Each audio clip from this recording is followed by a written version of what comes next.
वाइडीज में सबका वेलकम है। मूवी की शुरुआत में हमें बताया जाता है कि इस दुनिया में शैतान भी रहते हैं और इन शैतानों को मारने के लिए यहाँ पर शिकारी भी मौजूद हैं, जिनमें सबसे ज्यादा मशहूर है ब्लडस्टोन खानदान। ब्लडस्टोन खानदान के पास ब्लडस्टोन नामक एक हथियार है, जिसकी तरह दुनिया में कोई भी हथियार नहीं है। लेकिन अब इस हथियार को नए मालिक की खोज है, क्योंकि इस खानदान का आखिरी वारिस अब मर चुका है। मूवी का नाम है बेयरवुल्फ बाय नाइट।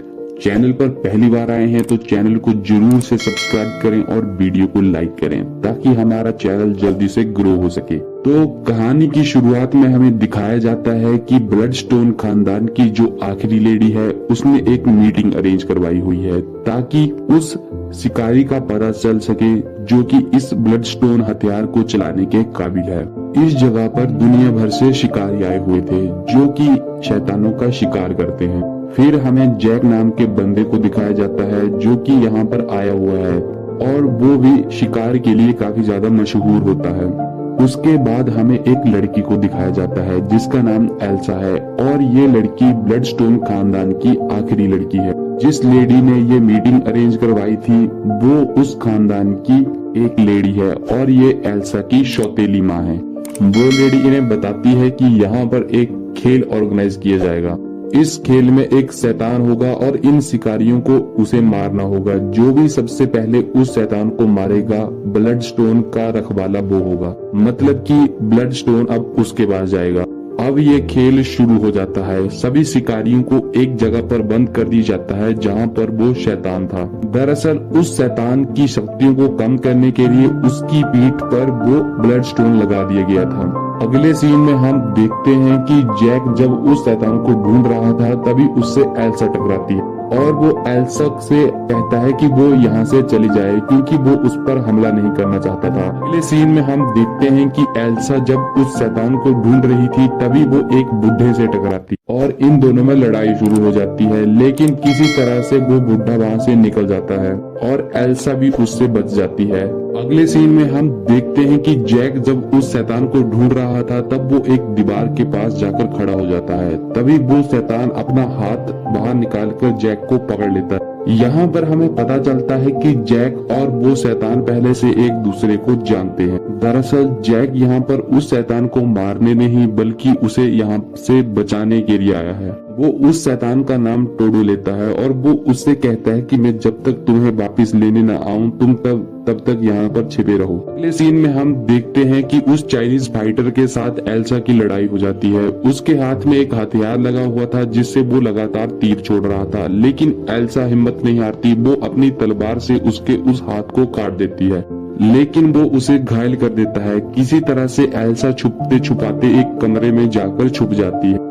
थोड़ी देर बाद जैक भी उस कमरे में पहुंच जाता है। जैक उसे हानि नहीं पहुंचाना चाहता था, इसलिए वो कहता है कि तुम्हें मुझसे डरने की जरूरत नहीं है। जिस कमरे में ये छिपे हुए थे, वहाँ पर काफी ज्यादा ताबूत होते हैं और एल्सा जानती थी कि उसमें से एक ताबूत में उसकी आंटी की लाश है और उसमें चाबियां हैं।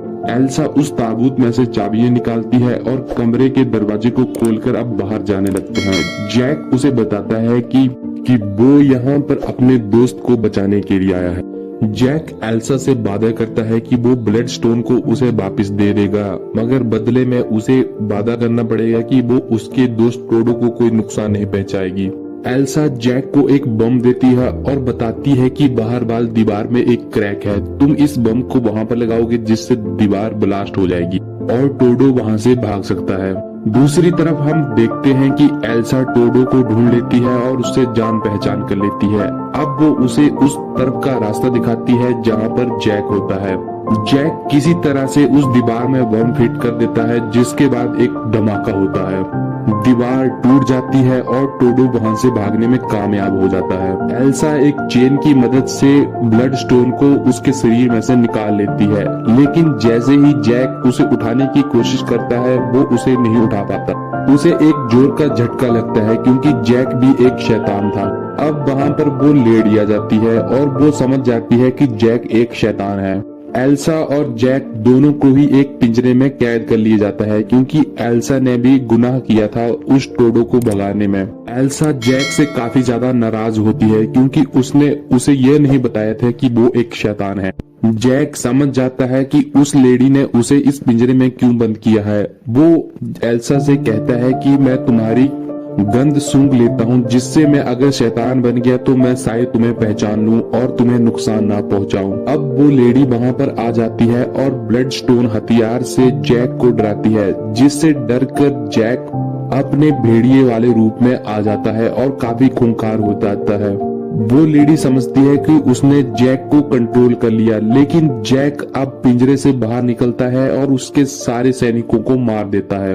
यहाँ पर जितने भी सैनिक मौजूद होते हैं वो भेड़िया उन्हें मार देता है। दूसरी तरफ हम देखते हैं कि एल्सा भी बाहर आ चुकी है और वो उन सैनिकों से लड़ाई करती है।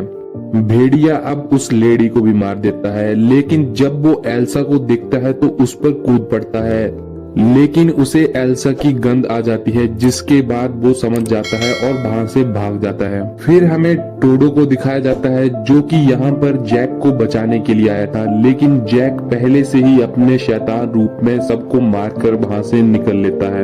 एल्सा टोडो को बताती है कि वो उस तरफ गया है। इसके बाद हम देखते हैं कि एल्सा अब ब्लड स्टोन हथियार की मालिक बन चुकी है।